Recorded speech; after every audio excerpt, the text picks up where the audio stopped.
Beta அமைப்பு ரிலையன்ஸுக்கு வந்து அடியால் வேலை பார்த்துருக்கு. எங்க கோயில் யானையை வேணும்னே தப்பா ரிப்போர்ட் எழுதி இதை வந்து ரிலையன்ஸுக்கு கொடுக்கறதுக்கு அந்த வேலை பார்த்துருக்கு அப்படின்னு சொல்லி பெரிய போராட்டங்கள் வெடிக்குது.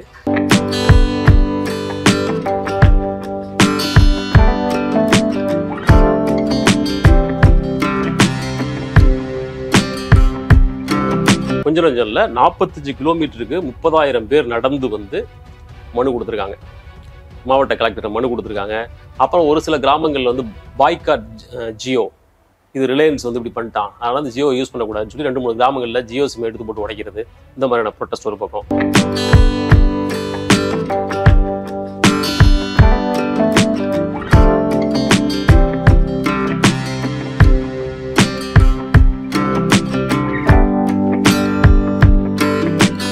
இதுக்கு பின்னாடி இருக்கிற வந்தாராவோட நெட்வொர்க்கை பத்தி கொஞ்சம் அலசி ஆராய்ஞ்சு படிச்சு பார்த்தோம்னா அது ரொம்ப திகிலூட்டக்கூடியதா இருக்கு. என்னென்ன அனிமல்ஸ் இருக்கு, எவ்வளவு எண்ணிக்கையில் இருக்கு அப்படிங்கிறது பயங்கர டியூபியஸா இருக்குது. வந்தாரா சொல்ற ஸ்டேட்மெண்ட் படி எங்கள்கிட்ட 10,000 அனிமல்ஸ் உள்ள இருக்கு அப்படின்னு சொல்றாங்க. Wire.inல ஒரு ரிப்போர்ட்லாம் வந்திருக்கு, அப்புறம் இன்டர்நேஷனல் பத்திரிகைகள்லாம் வந்திருக்கு. அதன்படி வந்தாராவில் இருக்கிற மொத்த அனிமல்ஸோட எண்ணிக்கை 39,000. இப்போ உலக அளவுல இந்த மாதிரியான வனவிலங்குல இல்லீகலா கடத்தி வர்றதுக்குன்னு சொல்லி வேர்ல்டு லெவல்ல ஒரு கிரே மார்க்கெட் ஒர்க் ஆகுது. அது எல்லா நாடுகள்லயும் அதுக்கான டீலர்ஸ் எல்லாம் இருக்கிறாங்க. இந்த டீலர்ஸ் கிட்ட மொத்தமா டீல் பேசி உலகம் முழுக்க எங்கெல்லாம் என்னென்ன அனிமல்ஸ் பிடிக்கப்படுதோ அத்தனையும் வந்தாராவுக்கு தான் வந்து சேருது. இதை நான் சொல்லல, பல ஆய்வு முடிவுகள் சொல்லுது. நம்மெல்லாம் வந்து நம்ம வீட்டு பிள்ளைக்கு வந்து குச்சி மிட்டாய் வாங்கி கொடுப்போம், அவர் வந்து யானை சிங்கி வாங்கி கொடுத்துருக்காரு, வளர்த்துட்டு இருக்காரு. அப்படி இல்லை. இதுக்கு பின்னாடி ரிலையன்ஸ் குழுமத்தோட பிரம்மாண்டமான வணிக நோக்கு இருக்குது. இதுக்கு பின்னாடி ஒரு மார்க்கெட் இருக்கு. அது என்னன்னு தெரிஞ்சுக்கிட்டு அது உண்மையிலே ஷாக்கிங்கா இருக்கு. ஆனா சிங்கம், புலி, யானை, காண்டாமிருகம், சிறுத்தை இதுக்கெல்லாம் ஒரு விலை இருக்குது. சர்வதேச சந்தையில இது கைமாறுது. நான் சொன்ன கிரே மார்க்கெட் வழியாவோ நேர் வழியாவோ கைமாறுது. காண்டாமிருக கொம்பு, அந்த ஒரு கொம்போட சர்வதேச சந்தை மதிப்பு 87 லட்சம். வந்தாராவில் ரிலையன்ஸ் வந்து உலகம் முழுக்க அனிமலை வாங்குதுன்னு தான் செய்திகள் இருக்கு ஒழிய இவன் வாங்கி வச்சுட்டு வித்துட்டான் அப்படின்னு செய்திகள் இல்லை. ஆனால் அவர் விற்பது விலங்குகளை அல்ல. இதை காட்டி அவங்க வேறொரு வணிகம் பண்ணிட்டு இருக்காங்க. குளோனிங், அந்த குளோனிங் இண்டஸ்ட்ரிக்கு பயன்படுது, பயோடெக் இண்டஸ்ட்ரிக்கு பயன்படுது அப்படின்னு அதை படித்தா ரொம்ப அதிர்ச்சி தர்ற வகையில் இருக்குது. இந்த மார்க்கெட் நம்ம நினைக்கிற மாதிரிலாம் கிடையாது. நமக்கு படித்த தெரிஞ்ச தகவல்கள் வச்சு பேசுகிறோம். அதுவே ரொம்ப அதிர்ச்சி அளிக்கும் விதமாக இருக்குது. இதில் நடந்திருக்க சாத்தியமுள்ள முறைகேடுகள், இந்த அனிமல்ஸ் எல்லாம் எப்படி இங்கே கொண்டு வந்து சேர்த்தாங்க, இந்த கார்பன் ட்ரேடிங்கில் மொத்தம் அவங்களுக்கு எவ்வளோ வந்துச்சு, இந்த ஜெனட்டிக் பேங்க் மூலமாக அவங்க இதுவரைக்கும் என்ன பண்ணியிருக்காங்க, இது எதுக்குமே ஒரு ஆடிட் கிடையாது, ஒரு அக்கௌண்டபிலிட்டி கிடையாது. கடைசியாக சம்மரிக்காக இல்லை, சம்மரிக்கு முன்னாடி நான் ஒன்று சொல்கிறேன், இது இதோட முடியல. அரண்சை நண்பர்களுக்கு வணக்கம். அரண்சை ஊடகம் சுயேட்சையாக இயங்குவதற்காகவே உருவாக்கப்பட்டது. நாம் செய்கிற வேலை உண்மையிலேயே மக்களுக்காக செய்கிறோம் என்பதை நீங்கள் நம்பினால், வாய்ப்பு இருந்தால் இந்த ரேசர் பே QR கோடுக்குள்ளே நீங்கள் வந்து அதை ஸ்கேன் பண்ணி எங்களுக்கு உங்களால் இயன்றதை விருப்பம் இருந்தால் ஆதரவு தெரிவிக்கலாம். வணக்கம் நண்பர்களே, இது அரண்சை நான் மகிழன். பல்வேறு அரசியல் சமூக நிகழ்வுகள் தொடர்பாக பல்வேறு ஆளுமைகளை சந்தித்து உரையாடி வருகிறோம். அந்த வகையில் நாம் சந்திக்க போகின்ற சிறப்பு விருந்தினர் இளம் பத்திரிகையாளர் தோழர் பாரதி தம்பி. வணக்கம். வணக்கம். அம்பானி வந்து அவருடைய மகனுக்கு வழக்கமாக என்னெல்லாமும் பரிசீலிப்பாங்க. அவர் தன்னுடைய மகனுக்கு ஒரு காடையே பரிசீலித்திருக்கிறார். நாடை பரிசீலிக்காமல் காடு அப்படிங்கிற ஒரு அதனுடைய சிம்பிளிசிட்டி, எளிமை, அதை பற்றிலாம் பலரும் வியந்து பாராட்டினாங்க. எவ்வளோ பெரிய மனுஷன். அவர் மகனுக்கு வந்து நம்ம ஊரில் வந்து மாடு மேய்க்கிறது ஒரு தொழில்னு சொன்னாங்க, அவர் யானை மேய்க்கிறது, அப்புறம் காட்டெருமை மேய்க்கிறது அப்படின்லாம் வந்து தாராளமாக ஒரு காடை கொடுத்துருக்கிறார். அதை பற்றி இப்போ ஒரு சர்ச்சை. ஒரு யானை வந்து கோயிலில் துன்புறுத்தப்படுது கோலாப்பூர் பக்கத்தில். அதனால் நீதிமன்றத்துக்கு போய் கேஸை போட்டு இந்த யானையை காப்பாற்றி அம்பானியுடைய காட்டில், அம்பானி மகனுடைய காட்டில் விட்டுருக்குறான். அதை ஒட்டி நிறைய சர்ச்சை வந்திருக்கு. பூர்வாகமாக அது என்ன பிரச்சனை ஆக்சுவலி? இந்த அம்பானி காடு, அம்பானியின் மகன் ஆனந்த் அம்பானிக்கு சொந்தமாக குஜராத் மாநிலம் ஜாம்நகரில் இருக்கிற ஒரு பறந்து விரிந்த காடு. அந்த செய்திக்கு பிறகு வரலாம். இப்போ இந்த பிரச்சனை எங்கிருந்து தொடங்குது அப்படின்னா, மகாராஷ்டிரா மாநிலத்தில் கோலாப்பூர்னு ஒரு மாவட்டம், அங்கிருந்து ஒரு 45 கிலோமீட்டர் தூரத்தில் இருக்கிற நந்தனி அப்படின்ற ஒரு வில்லேஜ். அங்கே ஒரு ஜெயின் மடம், ஒரு 300-400 வருடம் பழமையான ஒரு ஜெயின மடம். அந்த மடத்தில் 100 ஆண்டு காலமாக யானைகள் வளர்ப்பது அப்படிங்கிறது ஒரு மரபு.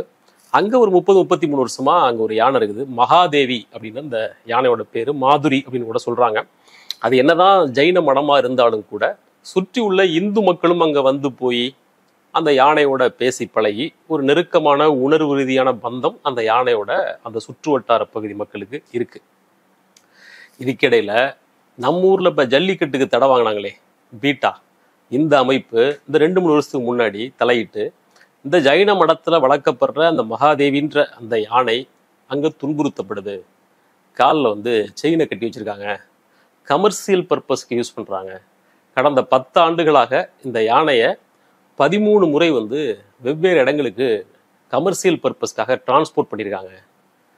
கோயில்களோட திருவிழாக்கள் கூட்டிட்டு போறாங்க, ஒரு மொஹரம் பண்டிகைக்கு கூட கூட்டிட்டு போயிருக்கிறாங்க அப்படின்னு ஸ்ட்ரெஸ் பண்ணி வேற இப்படிலாம் சொல்லி மனு போட்டு பிச்சை எடுக்க வைக்கிறாங்க அப்படின்னு சில போட்டோக்கள் வீடியோக்கள் இந்த கிளிப்ஸ்லாம் போட்டு பீட்டா சார்பில் மும்பை உயர்நீதிமன்றத்தில் வழக்கு தொடுக்கப்படுது. இது அனிமல் குரியாலிட்டி, அதை ரெஸ்கியூ பண்ணணும், யானைகள் துன்புறுத்துவதை அனுமதிக்க முடியாதுன்னு பீட்டாவோட நேச்சர் வழக்கு போடுறாங்க. ரொம்ப அதிவேகமாக வழக்கு விசாரிக்கப்பட்டு அதெல்லாம் உண்மைதான், அந்த யானை எங்க துன்புறுத்துறாங்க, அதை ரெஸ்கியூ பண்ணணும் அப்படின்னு சொல்லி கோர்ட் இதை சரியான வகையில் பராமரிக்க வேண்டும் அப்படின்னு ஒரு தனியார் வனவிலங்கு சரணாலயத்துக்கு அனுப்ப சொல்லி மும்பை ஹைகோர்ட்டோட உத்தரவு. தனியார் வனவிலங்கு அப்படின்னே இருக்கு. அது என்னங்கிறத அதுதான் இப்ப ஆனந்த் அம்பானிக்கு சொந்தமானது. இது பீட்டாவோட கோரிக்கை அல்ல, நீதிமன்றம் அங்க அனுப்புங்க அப்படின்னு சொல்லி நீதிமன்றத்தின் உத்தரவு அது இருக்கு, மும்பை ஹைகோர்ட் உத்தரவுல. அதுக்கு ஜைன மடத்துல கடும் எதிர்ப்பு, பக்தர்கள் அதை எதிர்க்கிறாங்க. அவங்க சார்பா சுப்ரீம் கோர்ட்டுக்கு அப்பீல் போறாங்க. இதெல்லாம் அடுத்தடுத்து நடக்குது. இந்த குரோனாலஜிக்கல் ஆர்டர் பார்த்தீங்கன்னா ரொம்ப ஃபாஸ்டா நடக்குது. அடுத்து ஒரு சில மாதங்களே கரெக்டாக நடக்குது. சுப்ரீம் கோர்ட்டுக்கு போறாங்க, அப்பீல் போறாங்க, அப்பீல்ல நிக்கல, அந்த யானை துன்புறுத்தப்படுவது உண்மை, பீட்டாவின் ரிப்போர்ட் உண்மை, அது அங்கிருந்து ரெஸ்கியூ பண்ணப்படணும் அப்படிங்கிறது சுப்ரீம் கோர்ட்டோட வெர்டிக்ட். இமீடியட்டா அதுக்கான வேலைகள் நடக்குது. இப்போ ஒரு வாரத்துக்கு முன்னாடி அந்த யானை அங்கிருந்து ரெஸ்கியூ பண்றதுக்காக பீட்டா அமைப்பு உள்ளிட்ட அரசு துறைகள்லாம் போய் ஒரு வாகனத்தில் அந்த யானையை ஏத்துறாங்க. அந்த வாகனத்தில் யானையை ஏற்றுகிற அந்த நிகழ்வு இருக்கு இல்லையா, அந்த விசுவல்ஸ்லாம் பார்த்தீங்கன்னா பயங்கர எமோஷனலாக இருக்கு. பொதுவாக நம்ம ஊர்ல இந்து கோயில்களில் யானைக்கும் பக்தர்களுக்குமான தொடர்பு அப்படிங்கிறது ஒரு ஹைலி எமோஷனல், சாமிங்கிறத தாண்டி இருக்கும். அதே அடிப்படையில் அது ஒரு புள்ள மாதிரி, ஆமா குழந்தை மாதிரி, ஆமா அப்படி பேசி பழகிருப்பாங்கல்ல. அதுவும் ஒரு 30 வருஷமா இருந்திருக்குது, ஒரு தலைமுறையே பார்த்துருக்கு. அப்படின்றதுனால மக்கள்லாம் பெரும் கூட்டம், மேசிவான ஸ்ட்ரென்த். பார்த்தீங்கன்னா அந்த விசுவல்ஸ் எல்லாம் பார்த்தீங்கன்னா ஒரே அழுது கட்டி பிடிச்சு அப்படி இருக்குது. அதெல்லாம் தாண்டி யானையை ஏற்றிட்டாங்க, வண்டியில் ஏற்றி கொண்டு போயிட்டாங்க. எங்கே கொண்டு போனாங்க அப்படின்னா அதுதான் இப்போ செய்திக்கான அடிப்படை. அது நேராக குஜராத் மாநிலம் ஜாம்நகரில் இருக்கிற முகேஷ் அம்பானியின் மகன் ஆனந்த் அம்பானிக்கு சொந்தமாக இருக்கிற அந்த தனியார் வனவிலங்கு பூங்காவுக்கு போகுது. அது தனியார் வனவிலங்கு பூங்கான்னு சொல்றதை விடவும் animal rescue and rehabilitation centre அப்படிதான் அதுக்கு பேரே. நம்ம ஊர்ல முதுமலை சரணாலயம் அப்படி மாதிரி அது ரொம்ப சின்னதா வச்சிருப்போம். ஒரு கவர்மெண்ட் அது நார்மலா சின்னதா வருஷத்துக்கு ஒரு தடவை ஜெயலலிதா அனுப்பி விடுவாங்க, அது போய் யானைகள் அப்படி வரும். ஓகே, இது பிரம்மாண்டமானது. அந்த ஜாம்நகரோட அந்த வனவிலங்கு சரணாலயத்துக்கு இந்த யானை அனுப்பப்படுது. இந்த செய்தி ரிலையன்ஸோட ஜூவுக்கு தான் அது போயிருக்கு அப்படின்ற செய்தி வெளிவந்ததும் மகாராஷ்டிராவில் இது பயங்கரமான ஒரு எதிர்ப்பை கிளப்புது. பீட்டா அமைப்பு ரிலையன்ஸுக்கு அடியால் வேலை பார்த்துருக்குது. எங்க கோயில் யானையை வேணும்னே தப்பா ரிப்போர்ட் எழுதி இதை ரிலையன்ஸுக்கு கொடுக்கறதுக்கு அந்த வேலை பார்த்துருக்கு அப்படின்னு சொல்லி பெரிய போராட்டங்கள் வெடிக்குது. அந்த ஜைன மடத்தை சேர்ந்தவர்களும் அதோட பக்தர்கள்லாம் சேர்ந்து கிட்டத்தட்ட 30,000க்கும் அதிகமானவர், அந்த ஸ்ட்ரென்த் எல்லாம் பார்த்தீங்கன்னா ஹெவியா இருக்கு. 30,000 பேர் ஒரு அதிகாலையில் சேர்ந்து 45 கிலோமீட்டருக்கு பேரணி வந்திருக்காங்க. கொஞ்சம் இல்லை, 45 கிலோமீட்டருக்கு 30,000 பேர் நடந்து மனு கொடுத்துருக்காங்க. மாவட்ட கலெக்டர் மனு கொடுத்துருக்காங்க. அப்புறம் ஒரு சில கிராமங்கள்ல பாய்காட் ஜியோ, இது ரிலையன்ஸ் இப்படி பண்ணிட்டான், அதனால அந்த ஜியோ யூஸ் பண்ணக்கூடாதுன்னு சொல்லி 2-3 கிராமங்களில் ஜியோ சிம் எடுத்து போட்டு உடைக்கிறது, இந்த மாதிரியான ப்ரொட்டஸ்ட் ஒரு பக்கம். ஒரு 2.5 லட்சம் பேர்கிட்ட கையெழுத்து வாங்கி ஜனாதிபதிக்கு மனு கொடுக்குறது. இந்த மாதிரி இந்த யானை இங்கிருந்து அப்புறப்படுத்தப்பட்ட விஷயம் அந்த மாவட்டத்தில், அந்த 2-3 மாவட்டங்களில் ஒரு பெரிய பதட்டத்தையும் சலசலப்பையும் உண்டு பண்ணி மக்கள் பங்கேற்கிற போராட்டங்கள்லாம் மாறி இப்போ வரைக்கும் இந்த இஷ்யூ முடியல, போயிட்டு இருக்கு. இது ஸ்டேட் கவர்மெண்ட் ஒரு யானை மேட்ரு இவ்வளோ பெருசாக ரைஸ் ஆகுங்கிறத அவங்களும் எதிர்பார்க்கல. தேவேந்திர பட்னிவாஸ் தலையிட்டாரு, மற்றவங்க எல்லாம் பேசுறாங்க. இப்போ ஸ்டேட் கவர்மெண்ட் என்ன சொல்லியிருக்குன்னா, அந்த யானை பேர் மகாதேவி அல்லது மாதுரி, 2 பேர்ல சொல்றாங்க. இந்த யானையை மறுபடியும் இங்கேயே ஜைன மடத்துக்கே கொண்டு வர்றதுக்கு நாங்க திரும்பவும் கேஸ் போடுறோம் அப்படின்னு சொல்லி மாநில அரசு இப்போதைக்கு பேசி ஹூல் பண்ணியிருக்கு. இருந்தாலும் இது முடிவடையலை. இது இங்கே இப்போ அங்கேருந்து யானை அங்கே போச்சு இல்லையா, ஜாம்நகரோட அந்த ஆனந்த் அம்பானியோட ஜூவுக்கு போச்சு இல்லையா, அது போச்சு, அங்கே வச்சு பராமரிக்கிறாங்க. அந்த அந்த ஆனந்த் அம்பானி நடத்துகிற அந்த ஜூவுக்கு பேர் வந்தாரா. அது பேர் வந்தாரா. இந்த வந்தாரான்னா அதுக்கு ஏதோ ஒரு சான்ஸ்கிரிட்ல ஒரு அர்த்தம் சொல்றாங்க, வன தாரகை. வனத்தாரகை, அதாவது காட்டின் நட்சத்திரம், ஸ்டார் ஆஃப் தி ஃபாரஸ்ட் அப்படின்னு சொல்றாங்க. காட்டின் நட்சத்திரம், காடு, தாரான நட்சத்திரம். அங்க அழைச்சிட்டு போறாங்க. இந்த வந்தாரா அங்க என்ன நடக்குது அப்படிங்கறத கொஞ்சம் பின்னாடி போய் இதை ஒட்டி செய்திகளை படிச்சு பார்த்தா, வந்தாராக்கு முன்னாடி 2-3 விஷயங்கள் சொல்லப்படுது. அவங்க தரப்புல யானை மீட்பர்கள், யானையின் பாதுகாவலர்கள், அவங்க கொண்டு போய் யானையை விட்டதுக்கு அப்புறம் யானை காட்டுல ரொம்ப தூரம் நடக்கும்போது இப்போ காலில் இருக்கிறதுல நகங்கள் அதெல்லாம் கூட வளரும் பொழுது நகங்கள் வந்து அப்படி தேய்மானம் அடைஞ்சு யானை கொஞ்சம் சேஃபாக இருக்கும். இப்போ யானைக்கு நகம் வளர்ந்துருக்குது, கால்லாம் ஒரே கஷ்டமாக இருக்குது. அதனால் யானைக்கு நகம் வெட்டுறது உள்ளிட்ட அந்த பராமரிப்பு வேலைகளை இங்கே தான் செய்ய முடியும் அப்படின்னு அங்கே இருக்கிற ஒரு யானைக்கு நகம் வெட்டுறதுக்காக தான் கூட்டு போயிருக்கான் வந்தாராவுக்கு. ஆக்சுவலி இந்த இஷ்யூ ஒரே ஒரு யானை சம்மந்தப்பட்டதோ, ஒரு யானைக்கு நகம் வெட்டுவதோ அல்ல. இதுக்கு பின்னாடி இருக்கிற வந்தாராவோட நெட்வொர்க்கை பற்றி கொஞ்சம் அலசி ஆராய்ஞ்சு படித்து பார்த்தோம்னா அது ரொம்ப திகிலூட்டக்கூடியதாக இருக்குது. இந்த வந்தாராங்கிற இந்த ஏரியா போன வருஷம் 2024 பிப்ரவரி வாக்கில் மோடி போய் தொடங்கி வச்சார். அவர் தான் ஆரம்பிச்சு வைக்கிறாரு. அது ஒரு 3500 ஏக்கர் பரப்பளவிலான மிக பிரம்மாண்டமான இடம். அங்கே தான் ரிலையன்ஸோட ஆயில் ரிஃபைனரி பக்கத்தில் தான் இந்த வந்தாராங்கிற இந்த வனவிலங்கு காப்பகமும் அங்கே தான் இருக்குது. ரொம்ப ரொம்ப பிரம்மாண்டமான இடம். இவங்க யானைக்கெல்லாம் எண்ணெய் குளியல் விஷயங்கள். ஆமாம், உள்ள அவங்க வந்து வெட்டரி டாக்டர் வச்சிருக்காங்க. பக்கத்தில் இப்போ எண்ணெய் எடுக்கிற இடம்லாம் இருக்குது. அந்த யானையை குடிச்சிட்டு போய் யானையை எடுத்துட்டு போய் அந்த எண்ணெய் இவங்க குளிக்கிறாங்கன்னு தெரியல. யானையை பயன்படுத்தி இவங்க பண்ற வேற மஞ்சள் குளிக்கிறாங்க இல்லையா, அது நீங்க நினைச்சு பார்க்க முடியாத நம்பர்ல இருக்குது. முதல்ல அந்த டீட்டெயில் முதல்ல பார்த்தலாம். அது ரொம்ப ஷாக்கிங்கான நம்பர்ஸ்ல இருக்குது. ஒரு 3500 ஏக்கர் காடு, இது ஒரு பல 10 வருஷமா உருவாக்கியிருக்காங்க. திடீர்னு ஒரு நாள் உருவாகிறது இல்லை. ஆயில் ரிஃபைனரிக்கு பக்கத்துல இதெல்லாம் உருவாக்கியிருக்காங்க. இந்த 3500 ஏக்கர் காட்டுல என்னென்ன அனிமல்ஸ் இருக்கு, எவ்வளவு எண்ணிக்கையில் இருக்கு அப்படிங்கிறது பயங்கர டியூபியஸா இருக்குது. வந்தாரா சொல்ற ஸ்டேட்மெண்ட் படி எங்கள்கிட்ட 10,000 அனிமல்ஸ் உள்ள இருக்கு அப்படின்னு சொல்றாங்க. 10,000மே ஹியூஜ். 10,000 இருக்குன்னு அவங்களோட அஃபீஷியல் ஸ்டேட்மெண்ட் சொல்றாங்க. அது முன்ன பின்ன இருக்கும். ஓகே, இந்த வந்தாராவில் இருக்கிற அனிமல்ஸ் எல்லாமே சர்வதேச சந்தையில இல்லீகலா கடத்தி வரப்பட்டது அப்படின்னு ஒரு குற்றச்சாட்டு ஆரம்பத்திலேருந்து இருந்துட்டு இருந்துச்சு. மோடி தொடங்கி வச்ச பிறகு ஒரு சில மாதங்கள் கழிச்சு சர்வதேச அளவில் இந்த பிரச்சனை எதிரொலிக்குது. அப்போ ஜெர்மனி நாட்டை சேர்ந்த SZ அப்படின்ற ஒரு டெய்லி பத்திரிகையும், வெனிசூலாவை சேர்ந்த ஒரு தனியார் இன்வெஸ்டிகேட்டிவ் ஏஜென்சியும் சேர்ந்து ஒரு கூட்டா ஒரு ஆய்வு நடத்துறாங்க இந்த வந்தாரா பத்தி. அதோட ஃபேக்ட் என்ன சொல்லுதுங்கிறத Wire.inல ஒரு ரிப்போர்ட்லாம் வந்திருக்கு. அப்புறம் இன்டர்நேஷனல் பத்திரிகைகள்லாம் வந்திருக்கு. அதன்படி வந்தாராவில் இருக்கிற மொத்த அனிமல்ஸோட எண்ணிக்கை 39,000. இது 39,000 அனிமல்ஸ் அங்க இருக்குது. 39,000 வகை நம்பர் ஆஃப் அனிமல்ஸ், வகை இல்ல, 39,000 நம்பர் ஆஃப் அனிமல்ஸ் அங்க இருக்குது. இவ்வளவு அனிமல்ஸ் இருக்குது. அதுல வந்து நம்பர்ஸ் பார்த்தோம்னா 181 சிங்கம், 200 சிறுத்தை, 200 யானை, அப்புறம் இன்னும் ரேர் பேர் தெரியாத நிறைய காண்டாமிருகம், இந்த மாதிரி எக்கச்சக்கமான அனிமல்ஸ் இருக்குது. ஆனால் அதை தொடங்கி வச்சது ஒரு சிங்கம், அதை நீங்கள் மறந்துடக்கூடாது. மோடியா? அப்படிதான் சொல்லுவாங்க. ஆமா, மோடி ஒரு தொடங்கி வச்சார் இல்லையா. இதுல இந்த எண்ணிக்கையில் அனிமல்ஸ் எல்லாம் இருக்குது. அப்புறம் ஒராங்குட்டான், மவுண்டைன் கொரில்லா, அது இதுன்னு எக்கச்சக்கமான அனிமல்ஸ் எல்லாம் இருக்குது. இது உலகத்திலேயே மிகப்பெரிய தனியார் வனவிலங்கு காப்பகம் இது இந்த வந்தாராவை பொறுத்தவரையிலும். இந்த நான் ஏற்கனவே சொன்ன அந்த ரிசர்ச் ரிப்போர்ட்லாம் என்ன சொல்லுது, அதன்படி பார்த்தோம்னா இப்போ உலக அளவில் இந்த மாதிரியான வனவிலங்குல இல்லீகலா கடத்தி வர்றதுக்குன்னு சொல்லி வேர்ல்டு லெவல்ல ஒரு கிரே மார்க்கெட் ஒர்க் ஆகுது. அது எல்லா நாடுகள்லையும் அதுக்கான டீலர்ஸ் எல்லாம் இருக்கிறாங்க. அவங்க இல்லீகலான முறையில் வாங்கி விற்கிறது இதெல்லாம் பண்ணுறாங்க. அப்புறம் தனியார் ஆர்வலர்கள் கொஞ்சம் பேர் வனவிலங்குகளை ஒரு சின்னதாக வச்சு பாதுகாப்பாங்க.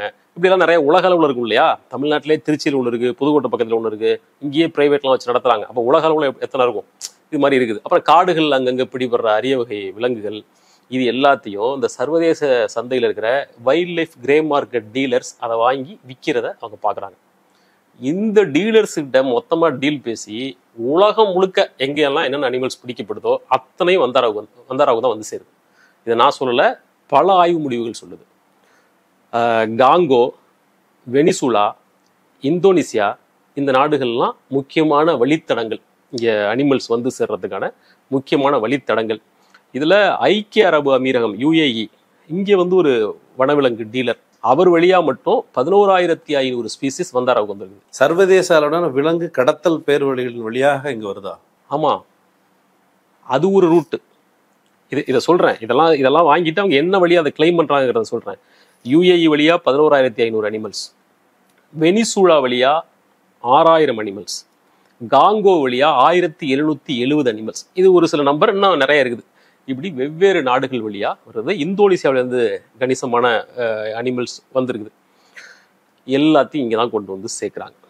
ஆனால் வந்தாரா என்ன சொல்லுது, இந்த அனிமல்ஸ்லாம் நாங்கள் எப்படி வாங்குறோம் அப்படின்னு சொல்லுதுன்னா, வெவ்வேறு இடங்கள்ல காயம்பட்ட அனிமல்ஸ், அப்யூஸ் செய்யப்படுற அனிமல்ஸ்.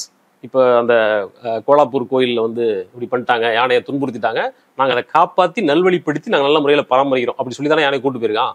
இதே போல உலகம் முழுக்க வந்து நேர் வழியிலையும் இல்லீகல் ரூட்லையும் வாங்குற எல்லா அனிமல்ஸுக்கும் அவன் சொல்ற கணக்கு ஒன்று தான். இந்த அனிமல்ஸ் அத்தனையும் வெவ்வேறு இடங்கள்ல அபியூஸ் செய்யப்பட்டது, கைவிடப்பட்டது. நாங்கள் எடுத்து அதை வந்து காப்பாற்றி உயிர் கொடுத்து அப்படி வச்சிருக்கோம் அப்படிங்கிறது தான் அவன். பாதிக்கப்பட்ட மனிதர்களால் துன்புறுத்தப்படுகிற விலங்குகளுக்கு ஒரு சரணாலயம் போல, ஒரு புகலிடம் போல, ஒரு நல்ல எண்ணத்துல உங்களை நான் கடத்திட்டு போய் வீட்டில் வச்சு சாப்பாடு போடுறேன், புரிஞ்சுக்க, நான் உங்களை கொல்லலை, கடத்திட்டு போய் வச்சு சாப்பாடு உங்களுக்கு உயிரோடு வச்சிருக்கேன், கடத்திட்டு போய் சாப்பாடு போடுறேன், நான் உங்களை காப்பாத்திருக்கேன்ல. ஆனா இன்னொரு இடத்துல நான் கொல்லப்பட்டிருப்பேன்ல, அப்படின்னா ஒரு பிரச்சனை இருக்குல்ல. இப்போ வந்து அந்த விலங்குகள் கொல்லப்பட்டிருக்கலாம், அந்த விலங்குகள் துன்புறுத்தப்பட்டிருக்கலாம், காயம் ஏற்படுத்தப்பட்டிருக்கலாம், வேற வேற கணிப்பு சொல்லும்போது பிச்சை எடுக்க வச்சிருக்காங்க எல்லாமே சொல்றாங்க.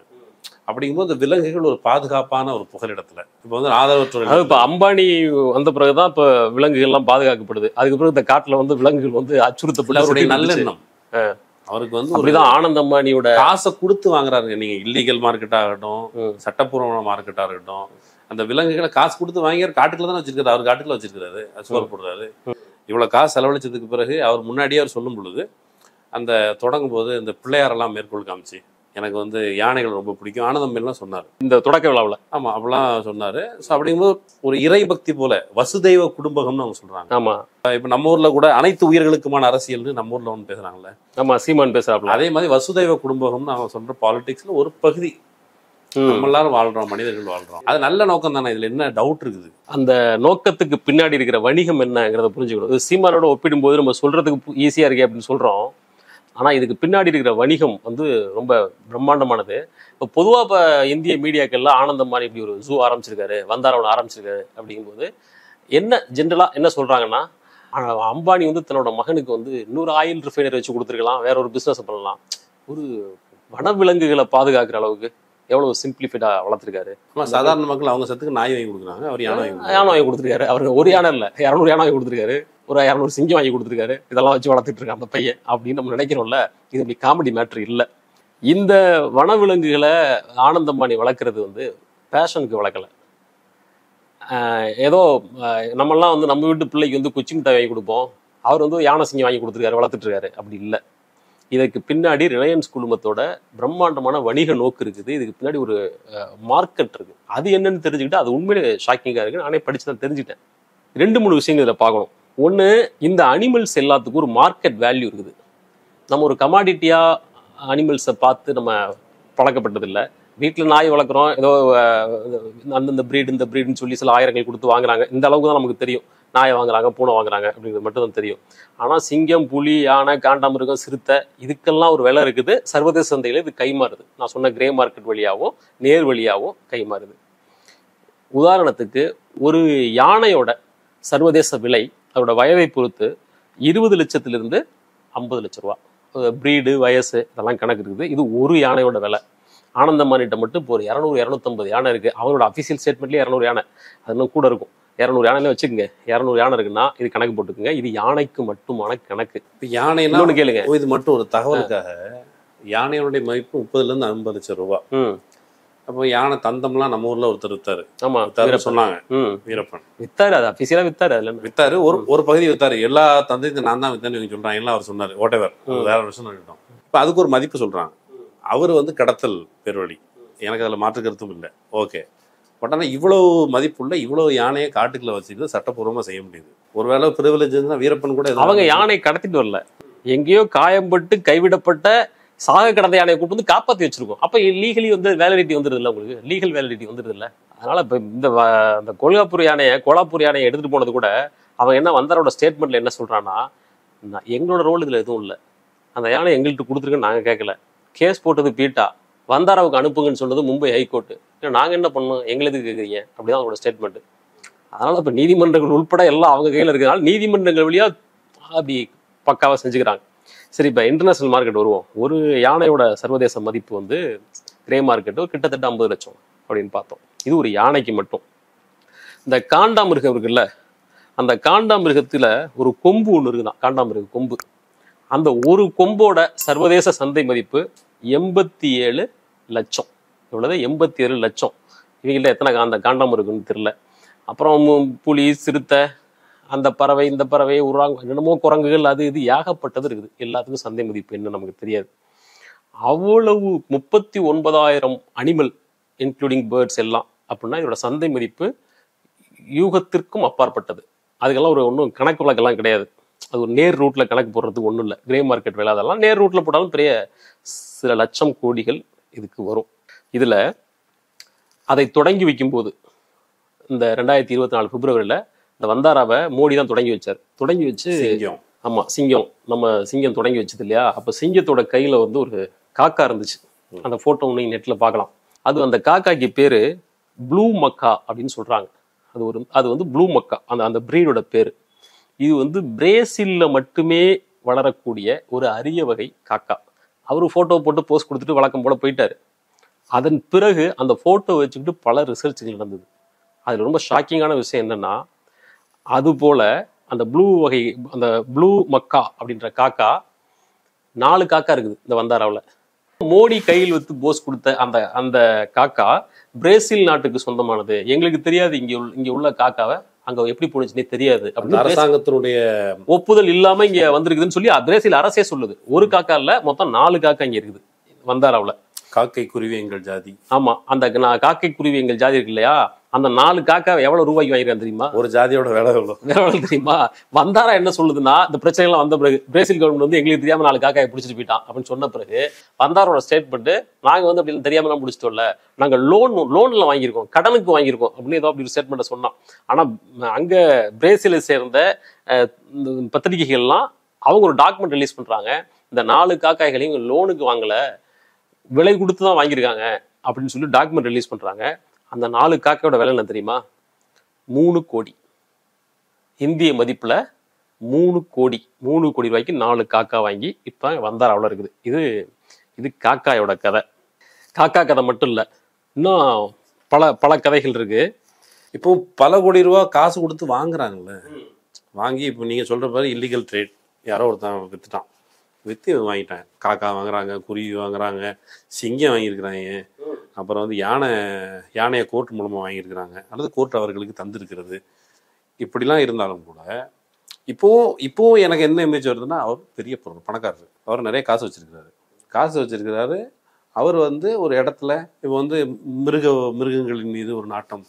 இப்போ இந்தியா முழுக்க கோமாதான்னு சொல்லி மாட்டை வழிபடுறோன்னு சொல்லி ஒரு பக்கம் அட்ராசிட்டி நடந்துட்டு இருக்கும் பொழுது, இவர் காட்டு மாடு உட்பட காட்டு மலைக்குரங்கு எல்லாத்தையும் சேர்த்து வளர்க்குறாரு. அந்த மலைக்குரங்கு மேட்ரை சொல்லும்போது ஞாபகம் வருது. இந்த இங்க இருக்கிற அனிமல்ஸ்ல ஒரு ஒரு ஒரு உராங்குட்டான்னு உண்டு. மொத்தம் எத்தனை உராங்குட்டானா 14 உராங்குட்டான் இருக்கு இந்த வந்தாராவில். அது பிரச்சனை இல்லை. அதுல மவுண்டெயின் உராங்குட்டா அப்படின்னு உராங்குட்டான்னு ஒரு ஸ்பீசிஸ் இருக்கு. மலைக்குரங்கு. நம்ம அந்த மவுண்டெயின் உராங்குட்டான் உலகத்திலேயே ஒன்னே தான் இருக்குதான். அது வந்தாராவில் இருக்குது. உலகத்திலே ஒண்ணு, அது இவன்ட்டு இருக்குது. இப்படி அழிந்து வருகிற பல உயிரினங்கள் வந்து எங்கெங்கேயோ சோர்ஸ் பண்ணி இங்கே கொண்டு வர்றான். அந்த முன்னாடி இன்டர்நேஷனல் கிரே மார்க்கெட் எப்படி ஒர்க் ஆகுது, அங்கேருந்து எப்படி சோர்ஸ் பண்ணி கொண்டு வரான்னு சொன்னேன் இல்லையா. இதை பற்றி படிக்கும்போது அவங்க என்ன சொல்றாங்கன்னா, அந்த சர்வதேச டீலர்கள் இருக்காங்கல்ல, இவங்கள்ட்ட வேற யாராவது அணுகி அந்த அனிமல் இருக்குமான்னு கேட்கும்போது, என்னைக்கு வந்தார ஆரம்பிச்சாங்களோ அன்னையிலேருந்து உலகத்தில் எங்கே எது பிடிச்சாலும் அங்கே தான் போகுது. எங்கள்கிட்ட எல்லாம் இந்தியாவுக்கு போகுது. டிஃபால்ட் வர்ற பதில் வந்து எல்லாம் இந்தியாவுக்கு போகுது. இங்கே மட்டும் இல்லை, உலகம் முழுக்க. இப்போ நம்ம அப்பப்போ இங்கே கேள்விப்படுவோம், தாய்லாந்திலிருந்து சென்னை ஏர்போர்ட்டுக்கு கடத்தி வரப்பட்ட நட்சத்திர ஆமைகள் பிடிபட்டன, அரிய வகை பாம்புகள் பிடிபட்டன. ஏர்போர்ட் சீபோர்ட் எல்லாம் பிடிபடாது, இனிமே பிடிபடாது. அப்படியே வந்து இறங்கும், இங்க ரூட்டை மாத்தி விட்டுருவாங்க. இப்படி சர்வதேச அளவுல எங்கெல்லாம் என்ன வகையெல்லாம் பிடிபடுதோ எல்லாம் இங்க வருது. இப்போ அதோட இன்னொரு விளைவு என்னன்னா, இந்த இன்டர்நேஷனல் டீலர்ஸ் எல்லாம் இவன் என்ன எதை கொடுத்தாலும் வாங்கிக்கிறான். அதனால பிடிபட்டா கொண்ட கொடுக்கறதுனால இல்ல, இவங்களே பிடிச்சிட்டு பர்பஸா ஆளை விட்டு பிடிச்சி இந்த மாதிரி மிருகங்கள் எல்லாம் பிடிச்சி, ஐயா இங்க ஒரு ஐட்டம் சிக்கிருக்கு அப்படின்னா வாங்கிக்க ரெடியா இருக்கான். இப்ப வேணும்னே பிடிச்சே கொண்டாந்து கொடுக்குறாங்க. அப்படி ஒரு நிலைமை இப்போ சர்வதேச அளவுலயே வந்திருக்குது. இது நான் சொல்ல கடத்தல் மார்க்கெட்டுக்கு ஒரு பூஸ்ட் கிடைச்சிருக்கு. ஆமா, சர்வதேச அளவுல வைல்ட் லைஃப் டிராபிக்கிங் அப்படிங்கிறது வந்து ஹியூஜ் மார்க்கெட். உதாரணத்துக்கு ஹியூஜ் மார்க்கெட்டு. இந்த இன்டர்நேஷனல் வைல்ட் லைஃப் டிராஃபிக்கிங்கோட மொத்த மதிப்பு 1,75,000 கோடி. அந்த அளவுக்கான மதிப்பு கொண்ட கிரே மார்க்கெட் சந்தை அது. அதனால இது மேசிவா இயங்குது. இப்போ உலகம் முழுக்க பிடிக்கப்படுறதெல்லாம் இங்கே தான் வருது. போன 2014 எலெக்ஷன்ல 2G வச்சு 8,000 கோடி, அதுவும் இதே நம்பர் தான் ஆல்மோஸ்ட். கிட்டத்தட்ட இது ஒரு பெரிய பெரிய ஸ்கேம் மாதிரி இருக்குது. ஆனா ஸ்டில் எனக்கு வந்து மனசு வந்து அவருடைய அன்பு, அந்த கருணை உள்ளம், அதை கடந்து போக முடியல. வேற இதுல இப்ப வந்து எவ்வளவு ஆனாலும் சரி காசு செலவு பண்ணி இவர் வாங்க தானே செய்யறாரு, இவர் விற்கல இல்ல. இதுல என்ன லாபம்? அவர் விற்றாரா இல்லையா அப்படிங்கிறது அடுத்த பாயிண்ட் இல்லையா? அவர் விற்றாரா இல்லையா? அனிமல்ஸை வாங்கினவர் இன்னும் அனிமல்ஸை வித்த மாதிரி செய்திகள் இல்லை. வந்தாராவில் ரிலையன்ஸ் வந்து உலகம் முழுக்க அனிமலை வாங்குதுன்னு தான் செய்திகள் இருக்கு ஒழிய இவன் வாங்கி வச்சுட்டு வித்துட்டான் அப்படின்னு செய்திகள் இல்லை. ஆனால் அவர் விற்பது விலங்குகளே அல்ல. இதை காட்டி அவங்க வேறொரு வணிகம் பண்ணிட்டு இருக்காங்க. 2-3 உதாரணம் சொல்றேன். எனர்ஜி கன்சர்வேஷன் அமெண்ட்மெண்ட் ஆக்ட் 2022, இது வந்து இந்திய நாடாளுமன்றத்தில் இயற்றப்பட்ட 2022 இயற்றப்பட்ட ஒரு அமெண்ட்மெண்ட். இதன்படி சுற்றுச்சூழலுக்கு கேடு ஏற்படுத்தக்கூடிய தொழில்களை செய்கிற நிறுவனங்கள் கார்பன் எமிஷனை கட்டுப்படுத்துறதுக்கு அதை காடு வளர்ப்பு அது மாதிரி செயல்களில் ஈடுபடணும் அப்படிங்கிறது அதோட ஒரு பகுதி. ஆல்மோஸ்ட் அது பாவத்துக்கு பிராயச்சித்தம் மாதிரி சிஎஸ்ஆர் ஆக்டிவிட்டி இருக்கு இல்லையா? கார்பரேட் நிறுவனங்கள் செய்யற பாவத்துக்கு ஊர் 4 பேருக்கு அன்னதானம் மண்டபத்தை படிக்க வை. அது மாதிரி சிஎஸ்ஆர் ஃபண்டுக்கு ஒரு 100-200 கோடியை ஒதுக்குவான். அது போல இந்த கார்பன் எமிஷன், அது கார்பன் ட்ரேடிங்னு சொல்லுவாங்க நினைக்கிறேன். அந்த மாதிரி இதுக்கு பண்ணணும் அப்படின்னு சொல்லி 2022 வந்த ஒரு அமெண்ட்மெண்ட். அந்த வகையில் இப்போ ஜாம்நகரில் ரிலையன்ஸோட ஆயில் ரிஃபைனரி பக்கத்தில் தான், இதுலாம் அட்ஜசண்டாக தான் இருக்குது. எப்படின்னு பார்த்தோம், அங்கே உருவாகிற அந்த ரிஃபைனரி மூலமாக உருவாகிற சுற்றுச்சூழல் சீர்கேடு இதுக்கு ஈக்குவலாக தான் நாங்கள் இதை பண்ணியிருக்கோம். இதுக்காக தான் 3,500 ஏக்கரை வளர்த்துருக்கோன்னு சொல்லி இதை கணக்கு காட்டுறது. கணக்கு காட்டுறதோட முடிக்கிறது இல்லை. இந்த கார்பன் கிரெடிட் அப்படின்னு சொல்கிறாங்க, கார்பன் கிரெடிட் மெஷின் அப்படின்னு சொல்கிறாங்க. அதுக்கு கவர்மெண்ட் சப்சிடி தருது. 3,500 ஏக்கரில் கார்பன் கிரெடிட் சப்சிடி வந்து பல 100 கோடிகள் ரிலையன்ஸுக்கு போகுது. இது ஒரு பார்ட்டு. இன்னொன்று ரொம்ப ரொம்ப முக்கியமான விஷயம், ஜெனட்டிக் பேங்க் அப்படின்னு சொல்கிறாங்க. அதாவது உலக அளவில் அரிய வகை உயிரினங்கள் பல்லாயிரக்கணக்கானது இருக்குது. இந்த உயிரினங்கள்லாம் வெவ்வேறு காரணங்களுக்காக பயன்படுத்தப்படுது. நம்ம போய் ஏதோ வண்டலூர் ஜூவில் வீக்கெண்டில் 2 குரங்கை பார்த்தோம், யானையை பார்த்தோம், கிளம்பி வந்துடுறோம். நமக்கும் மிருகங்களுக்குமான தொடர்பு இந்த அளவோட முடிஞ்சு போயிடுது. ஆனால் கார்ப்பரேட் நிறுவனங்கள் மிருகங்களை வந்து வெவ்வேறு காரணங்களுக்காக பயன்படுத்துகிறாங்க. ஃபார்மா இண்டஸ்ட்ரி இருக்குது, எத்தனை லட்சம் கோடி மதிப்புள்ள ஃபார்மா இண்டஸ்ட்ரி. அவன் ஒவ்வொரு வருடங்களும் பல்லாயிரக்கணக்கான புதிய மருந்துகளை கண்டுபிடிக்கிறாங்க. அதுக்கான R&D ஒரு பக்கம் போயிட்டு இருக்கு. இந்த டெஸ்ட் பண்றது, இந்த மருந்துகளை, புதிய மருந்துகளை டெஸ்ட் பண்றது முதல்ல மனிதர்களுக்கு முன்னாடி விலங்குகள் மேல தான் பண்ணுவாங்க. அப்படி விலங்குகள் மேல பண்றது வந்து மிகப்பெரிய மார்க்கெட். இங்கே அது நடக்குது. வந்தாராவில் ஃபார்மா கம்பெனிகளோட டெஸ்டிங்க்கு இந்த 39,000 அனிமல்ஸ்ல உள்ளது கணிசமா பயன்படுத்தப்படுகிறது அப்படிங்கிறது ஒரு முக்கியமான பயன்படுத்தப்பட வாய்ப்பு இருக்குது. பயன்படுத்தப்படுகிறதுன்னு நான் சொல்லலை, சர்வதேச அளவுல பல பத்திரிகைகள் அப்படி ஒரு குற்றச்சாட்டு இங்கே நடக்குதுன்னு குற்றச்சாட்டு எழுப்பி எழுதியிருக்காங்க, ஃபார்மா கம்பெனி எழுதியிருக்காங்க. அப்புறம் வந்து இந்திய துணைக்கண்டத்தில் மனிதர்களே விலங்குகள் போலதான் அந்த பரிசோதனை கூடங்கள். ஆமா, மனிதர்களை விலங்குகளை போல் பண்றாங்க. ஸ்ட்ரைட்டாக இப்படி ஒரு மார்க்கெட்டையும் ஓப்பன் பண்ணி பண்ணியிருக்காங்க. குளோனிங், அந்த குளோனிங் இண்டஸ்ட்ரிக்கு பயன்படுது, பயோடெக் இண்டஸ்ட்ரிக்கு பயன்படுது அப்படின்னு அதை படித்தா ரொம்ப அதிர்ச்சி தர்ற வகையில் இருக்குது. இந்த மார்க்கெட் நம்ம நினைக்கிற மாதிரி எல்லாம் கிடையாது.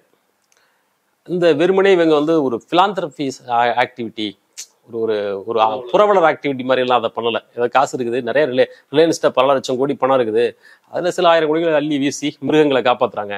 ஏதோ மனுஷங்களை தான் காப்பாற்றுற, மிருகங்களையாவது காப்பாற்றுறானே அப்படின்லாம் நினைக்கிறதுக்கு இல்லை. அது வேறொரு புதிய சந்தையை உங்களுக்கு ஓப்பன் பண்ணி விட்டுருக்கு. மொத்தம் இந்த 39,000 அனிமல்ஸோட மார்க்கெட் மதிப்பை போட்டுக்குங்க. கிரே மார்க்கெட்டோட மதிப்பு என்ன?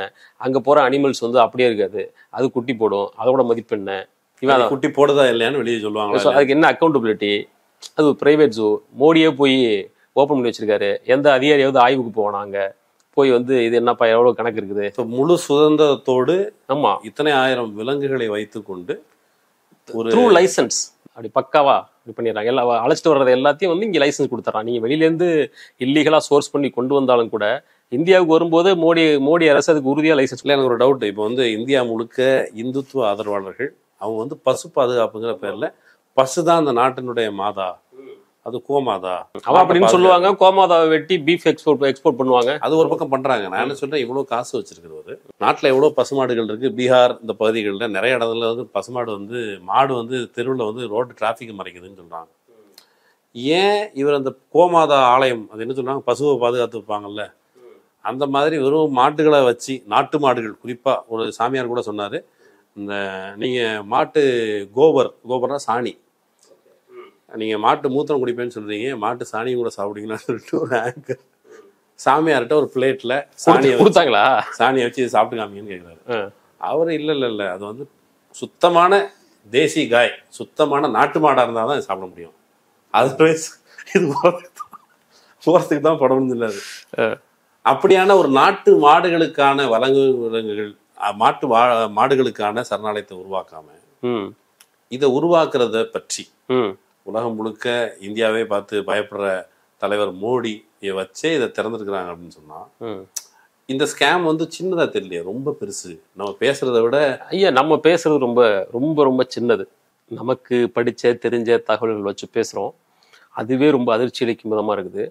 இதில் நடந்திருக்க சாத்தியமுள்ள முறைகேடுகள், இந்த அனிமல்ஸ் எல்லாம் எப்படி இங்கே கொண்டு வந்து சேர்த்தாங்க, இந்த கார்பன் ட்ரேடிங்கில் மொத்தம் அவங்களுக்கு எவ்வளோ வந்துச்சு, இந்த ஜெனட்டிக் பேங்க் மூலமாக அவங்க இதுவரைக்கும் என்ன பண்ணியிருக்காங்க, இது எதுக்குமே ஒரு ஆடிட் கிடையாது, ஒரு அக்கௌண்டபிலிட்டி கிடையாது. அதனால் உள்ளே என்ன நடக்குது அப்படிங்கிறது நமக்கு துல்லியமாக தெரியாது. அதுக்கு மக்கள் அனுமதி கிடையாது. இந்த வந்தாராவுக்கு பொதுமக்கள்லாம் யாரும் போக முடியாது. அது ஒரு ப்ரைவேட்டான ஒரு இடம், பொதுமக்கள் யாரும் போக முடியாது. அதனால் அது ஒரு அக்கௌண்டபிலிட்டி இல்லைன்றதுனால என்னென்ன வகையெல்லாம் நடக்க சாத்தியம் இருக்குன்னு நம்ம சொல்கிறோமே ஒழிய உண்மையில் என்ன நடக்குது அப்படிங்கிறது இதோட 10x 15x அப்படி இருக்கும். பிரம்மாண்டமா இருக்கும். ஒரு கடைசி சம்மரிக்காக இருக்கு. இல்ல, சம்மரிக்கு முன்னாடி நான் ஒண்ணு சொல்றேன், இது இத்தோட முடியல. இந்த வந்தாராவில் நடக்கிற இந்த முறைகேடு இத்தோட முடியல. அதுக்கு பிறகு என்ன நடக்குதுன்னு பாருங்க. இந்தியா முழுக்க இருக்கிற ஒவ்வொரு மாநில அரசும் ஜூ நடத்துது, பெரும்பாலான மாநிலங்கள் இருக்குது. இப்ப அடுத்து அதுல கண் வச்சிருக்காங்க. ஏர்போர்ட் சோழியம் முடிச்சாச்சு, இது சீ போர்ட் வந்தாச்சு, துறைமுகங்கள் கொடுத்தாச்சு, ஏர்போர்ட் கொடுத்தாச்சு. அப்போ அடுத்தது வந்து வனவிலங்கு சரணாலயங்கள் ஜூ இதுக்கு வச்சிருக்காங்க. முதல் கட்டமாக டெல்லியில் இருக்கிற ஜூ வந்து வந்தாராவுக்கு கொடுத்துட்டாங்க. அதோட மேனேஜ்மெண்ட் எல்லாம் இப்போ வந்தாராவோடது. இது சம்மந்தமான இஷ்யூ அங்கே போயிட்டு இருக்கு. அவங்க வந்து நாலேஜ் ஷேரிங் மட்டும் தான் நாங்கள் பண்ணியிருக்கிறோம், ஒப்படைக்கலை அப்படின்லாம் சொல்லியிருக்காங்க. காங்கிரஸ் எம்பிக்கள் அவங்கெல்லாம் வந்து இல்லை இதோட நீங்கள் ஹேண்ட் ஓவர் பண்ணுறதுக்கான ஃபர்ஸ்ட் ஸ்டெப் தான் இது, முன்னேற்பாடுலாம் சொல்கிறாங்க, உறுதியாக கொடுத்துருவாங்க. இப்போ டெல்லி ஜூவை கொடுத்துட்டான்னா எப்படி ஏர்போர்ட்டெல்லாம் அடானிக்கு பராமரிப்பு பணி அப்படின்னு ஒப்படைச்சு இப்படி உள்ள வர்றாங்களோ, அதுபோல இந்தியா முழுக்க இருக்கிற வனவிலங்கு சரணாலயங்கள்லாம் அடுத்தது வந்தாராவின் கையில் போக போகுது. அதுக்கான முன்னேற்பாடு தலைநகரம் டெல்லியில் ஆரம்பிச்சிட்டாங்க. இது ஒண்ணு. சரி, இது வந்து நேர் வழியில. அடுத்தது இப்ப கல்கத்தாவில் ஒரு ஜூ இருக்கு, அலிப்போர் ஜூ அப்படிங்கிறதுக்கு பேரு. அங்க இப்ப 2-3 மாசத்துக்கு முன்னாடி அங்க இருந்த அனிமல்ஸோட கணக்கெல்லாம் கரெக்டா இருக்கா அப்படின்னு செக் பண்ணி பார்த்தா ஓவர் நைட்ல 321 அனிமல் மிஸ்ஸிங். எவ்வளவு? 1-2 இல்லை, அந்த ஜூல இருந்த 321 வெவ்வேறு வகையான விலங்குகள் மிஸ்ஸிங். கணக்கு இல்லை. எங்க போச்சு அப்படின்னா காணாம போச்சு, அவ்வளவுதான், காணாம போச்சு. அதுக்கு மேல எந்த கணக்கும் இல்லை. இது போல இந்தியாவில் இருக்கிற எல்லா மாநிலத்தில் இருக்கிற வெவ்வேறு ஜூக்கள் இருந்து அனிமல்கள் திடீர்னு காணாம போகுது. இதெல்லாம் வந்தாராவுக்கு தான் போகுதுங்கிறது குற்றச்சாட்டு. ஓடி போன புலியையும் சிங்கத்தையும் அழைச்சிட்டு வந்து நிறுத்தினால் தவிர செய்ய முடியாது நம்மளால. அதே என்ன காணாம போன சிங்கத்தை எல்லாம் வரிசையா நிறுத்தி பரேடம் நடத்த முடியும், அடையாளம் காட்ட முடியுமா? அதனால மனிதர்கள் மீது நிகழ்த்தப்படுகிற டிராபிக்கிங்கும் கணக்கு கிடையாது. இப்ப அனிமல்ஸ்ல கடத்திட்டு போய் உள்ள கொண்டு வச்சானா யாருக்கு என்ன தெரியல. ஒருவேளை இப்போ வந்து வந்தாரா ஒரு அக்கௌண்ட்டை கொடுக்கணும் மக்கள்கிட்ட பொதுவில் வைக்கணும். அது பிரைவேட் ஜூவாக இருந்தால் பொதுவில் வைக்கணும். இப்போ நீங்கள் சொல்றதன்படி இந்த சந்தேகம், இது சந்தேகம்தான். ஆனால் இந்த சந்தேகத்தில் இவ்வளோ விலங்குகள் காணாமல் போயிருக்குன்னு சொன்னால் அது வந்தாராவுக்கு போயிருக்கா இல்லையா, அல்லது வந்தாரா இருக்கிற அந்த விலங்குகளுடைய கணக்கு வழக்கு, இதை குறித்து பரிசோதிக்கிறதுக்கு குறைந்தபட்ச விசாரணை உள்ள போயிட்டு செக் பண்ணிட்டு கணக்கு சொல்ல வேண்டிய பொறுப்பு கட்டாயம் இருக்கு. இப்போ இந்திய வனவிலங்கு சட்டம் எவ்வளவு தீவிரமானது அப்படின்னு தெரியும். இப்போ ஒரு வகையில இப்போ சீமான் போராட்டம் நடத்திருக்காரு, காட்டுக்குள்ள ரிசர்வ் ஃபாரஸ்ட்ல மாடுமைக்கு விடக்கூடாதுன்றான். ஆனா இங்க ரிசர்வ் ஃபாரஸ்ட்க்கு அனிமல்லாம் பிடிச்சிட்டு போய் அங்கே வச்சுக்கிறான். என்ன கணக்குது? நீங்க வந்து நம்ம இருளர் சமூகங்கள் காட்டுக்குள்ள போய் ஒரு சின்ன வேட்டைக்கு போனா அதுக்கு கேஸ் போடுறாங்க. இன்னும் வெவ்வேறு ஊடுகளில் நரி வேட்டை முயல் வேட்டைன்னு போறவங்கலாம் பிடிச்சி கேஸ் போடுறான், நம்மளே பார்க்குறோம். அதுவும் இந்த தேனி திண்டுக்கல் பக்கம்லாம் முயல் வேட்டைக்கு போறவங்கலாம் பிடிச்சி அவ்வளோ கேஸ் போடுறான். ஏன்டா ஒரு முயலை பிடிச்சி திங்கிறதுக்கு வேட்டை பாரம்பரியமா எங்களுடைய வழக்கம். அதுக்கு கேஸு, இத்தனை அனிமல்கள் வந்து காணாம போய் தூக்கிட்டு போகிறான். அதெல்லாம் அரசாங்கத்தின் அனுமதியின் பேரில் நடப்பது போல தான் தோணுது. இப்படி இந்தியா முழுக்கவும் இருக்கிற சோர்ஸ், உலகம் முழுக்கவும் சோர்ஸ் பண்ணி கொண்டு வர்றாங்க. இந்தியாவில் இருக்கிற ஜூலேருந்தெல்லாம் போகுது. இதெல்லாம் போட்டோம். இப்போ என்னுடைய கேள்வி, இந்த பீட்டா அப்படின்னு ஒரு அமைப்பு இருக்கு. இதனோட பேர் என்ன? People for ethical treatment of அனிமல்ஸை எத்திக்கலாக ட்ரீட் பண்ணணும். இதுதான் அந்த அமைப்போட பேரே. அந்த கோலாப்பூர் யானையை வந்து எத்திக்கலாக ட்ரீட் பண்ணலன்னு சொல்லி தான் கூப்பிட்டு வந்தாராவுக்கு அனுப்பியிருக்கான். இப்போ இவ்வளவு சொல்கிறோமே, இந்த வந்தாராவில் உள்ள அனிமல்ஸ் எல்லாம் எங்கெங்கே கடத்திட்டு வந்திருக்கா. இன்டர்நேஷ்னல் லெவலில் ரிப்போர்ட் இருக்கு, இந்திய அளவில் மதிப்பிற்குரிய பத்திரிகைகளில் லிஸ்ட் ரிப்போர்ட் வந்திருக்கு. இதெல்லாம் ரொம்ப டிக்னிட்டியாக அந்த அனிமல்ஸ் நடத்துகிறதா கணக்கா, எத்திக்கலாக நடத்துகிறதா கணக்கா? பீட்டா என்னைக்காச்சும் இதை பற்றி பேசியிருக்கா? எங்கேயாவது இந்த காளமாடு பிடிக்கிறான், அங்கே ஒரு கோயிலில் யானை வச்சுருக்கான் அப்படின்னா கிளம்பி வர்றானுங்க. இந்த பீட்டா உண்மையில் ரிலையன்ஸ் வந்தாரா குடும்பத்துக்கு இந்திய அளவில் அனிமல்ஸை சோர்ஸ் பண்ணி கொடுக்குற புரோக்கர் வேலை பார்க்குது அப்படிங்கிறது நான் சொல்லலை. இன்னைக்கு கோலாப்பூரில் உள்ள மக்கள்லாம் ப்ரொட்டஸ்டில் அது ஒரு ஸ்லோகனாகவே எழுப்பி பேசுகிறாங்க. எளிய மக்கள் அவங்க நம்ம எல்லாருமே காட்டு வந்தவங்க தான். விலங்குகளோட இருக்கிற அந்த பாசம், அன்பு, நெருக்கம் இது வந்து சாதாரண மக்களுக்கு உண்டு. இப்போ யானை மீது பாசம் இருக்கும்போதே மாடு, ஆடு, கோழி அல்லது இந்த நாய் இதன் மேலே ஒரு பாசம் இருக்குது. ஏழைகளுக்கு விலங்குகள் மீது இருக்கிற பாசம், அதை பராமரிக்கிற முறை, அவன் வீட்டில் எப்படி குழந்தைய பார்த்துக்கிறானா அப்படி தான் அதையும் பார்த்துக்கிறான். மேபி குழந்தைக்கு 4 அடி கொடுக்குறான்னா அவன் விலங்குகளும் கூட அடி கொடுக்கலாம். ஆனால் அவனுடைய பாசம் காட்டுகிற முறையும் அவன் நடந்துக்கிற முறையிலையும் ஒரு வேறுபாடு உண்டு. ரொம்ப நெருக்கமாக பாசமாக குழந்தை மாதிரி தான் பார்த்துக்கிறான். ஆனால் ஏழைகளுக்கு இருக்கிற விலங்குகள் மீதான பாசத்துக்கும் பணக்காரர்களுக்கு விலங்குகள் மீது அவர்கள் சொல்லுகிற அந்த பாசத்துக்கும் ஒன்றும் இல்லை. சாதாரண மக்களுடைய நம்பிக்கை, பிள்ளையாரை கும்பிடுறோம், யானை நூறுன்னு சொல்கிறோம், விலங்குகளை கடவுளாக கும்பிடுறது நம்ம உள்ள இருக்க பழக்கம். இதில் டிஃப்ரென்ஸ் பார்க்குறாங்களா பீட்டா மாதிரியான அமைப்புகள்? அஃப்கோர்ஸ் அதை பார்க்கத்தானே செய்கிறாங்க. அவங்களுக்கு வந்து அனிமல் மேலே அவங்க காட்டுற அந்த பரிவு அப்படிங்கிறது அது அதில் வந்து ஒரு ஹிப்போக்ரஸி இருக்குல்ல. எல்லா அனிமல்ஸையும் அவங்க சமமாக பார்க்கறதில்ல. இந்த மாதிரி ஒரு ரொம்ப ஸ்பெசிஃபிக்காக அவங்க அணுகிறாங்க. ஓகே, இது இப்படி இருக்கட்டும். இப்போ எனக்கு இந்த பேட்டி நிறைவாக சொல்கிறதுக்கு ஒரு பாயிண்ட் இருக்குது. முகேஷ் அம்பானி, அவர் பையன் ஆனந்த் அம்பானி, இப்படி ஆயிரக்கணக்கில் அனிமல்ஸை வச்சுருக்காங்க. அம்பானி அவருடைய குடும்பமும் அவங்களுக்கு என்ட்ருக்கிறது ஒரே ஒரு கோரிக்கை தான். இவ்வளவு விலங்குகள் மேலே அக்கறையோடையும் தன்மையாகவும் இருக்கீங்க இல்லையா, உங்களுக்கு மிகப்பெரிய ஆப்பர்ச்சுனிட்டி இந்தியாவில் இருக்குது. 6.5 கோடி நாய்கள் இந்தியாவில் இருக்குது, தெருநாய்கள். உலகத்திலேயே அதிக தெருநாய்கள் இருக்கிறது இந்தியாவில் தான். மொத்தமாக அழைச்சிட்டு போய் இன்னொரு 3500 இன்னொரு 30,000 ஏக்கர் காட்டை வாங்கி விட்டு நாய்களின் சாம்ராஜ்யத்தை வளர்த்துக்குங்க. மிகப்பெரிய தொல்லையாக இருக்குது. அழைச்சிட்டு போய்ங்க, மொத்த 6.5 கோடி நாய்களையும் அழைச்சிட்டு போய் நீங்களே வச்சுக்கோங்க. இது உங்களால் முடியும், நீங்கள் பண்ணிடுங்க. இந்திய நாய்களுக்கு, அது தெருநாய்களுக்கு டிக்ஷனரியில் அவங்க வச்சிருக்க பேர் வந்து பரையா டாக். ஆமாம், எனக்கு தெரிஞ்ச அவங்களுடைய பக்தி அன்புல அந்த பரையா டாக் வர்றதுக்கு வாய்ப்பு இல்லை. ஆனாலும் உங்களுடைய கோரிக்கை அவர்கள் பரிசீலிப்பார்களா என்று பொறுத்திருந்து பார்ப்போம். ஆக்சுவலி இது ஒரு முக்கியமான இஷ்யூ.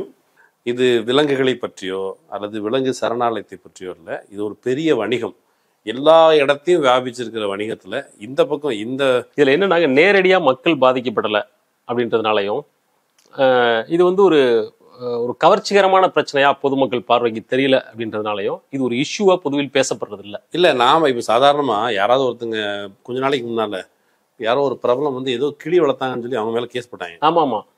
இந்தியாவில் வனத்துறை சட்டங்கள் ரொம்ப கடுமையானவை, அதுல சந்தேகமே இல்லை. ஏழைகளுக்கு மட்டும். ஓகே, அந்த பயச மக்கள் புரிஞ்சுப்பாங்க. கொஞ்சம் விரிவாக விவாதிக்கணும். அம்பானி, அதானி, இந்த டீமுடைய ஆதிக்கம் சர்வ நிச்சயமா எல்லா திசைகளிலும் வியாபிச்சிருக்குது அப்படிங்கிறதோட ஒரு புள்ளி தான் இது. ஆமா.